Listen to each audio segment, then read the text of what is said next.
Hello साथीहरू, talk talk गर्दै भर्याङ झर्दै मात्र थिएँ। अगाडि गेटमा हेरेको त साथी आएर वेट गरिरहेको रहेछ।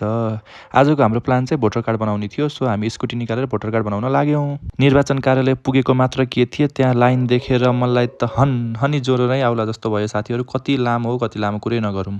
करिब 4 घन्टा जति लाइनमा बसेर बल्ल बल्ल गेटसम्म के पुगेको थियो। माथिबाट न्युज सर्कुलेट हुन्छ कि अब एनआइडीबाट नै भोटर कार्ड बनाउन सकिन्छ, त्यसको लागि अफिस आउनु पर्दैन भनिदियो। अब यस्तो अवस्थामा रुनिकी हाँस्ने भन्दै हामी त्यहाँबाट निस्किएर खाजा खानको लागि गयौँ। खाजामा हामीले आलुदम र मोमो खायौँ। अरू दिन एभरेज मात्र लाग्ने ठाउँको मोमो आज एकदमै मिठो लाग्यो, सायद भोकले पनि होला। अब खाजा मिठो खाइसकेपछि डेजर्ट पनि मिठै खानुपर्छ भन्ने उद्देश्यले हामी लाग्यौँ द चक्लेट हाउस चक्लेट खानको लागि।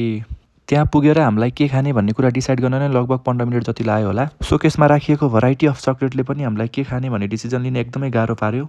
फाइनली लामो समयको डिस्कसनपछि हामी चक्लेट बम खाने डिसिजनमा पुग्यौँ। तातो चक्लेट खनाएर बम ब्लास्ट गरेर हेर्दा भित्र चक्लेट भनिला आइसक्रिम विथ चिज केक एज अ बेस थियो। सो टेस्ट गरेर हेर्दा एकदमै मिठो थियो। मिठो चाहिँ मलाई मात्र होइन, मेरो साथीलाई पनि लागेछ। सो उसले तानेर लैहाल्यो। मैले थोरै मात्र खान पाएको थिएँ।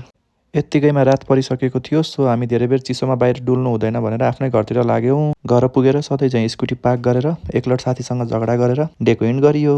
Do subscribe for more content.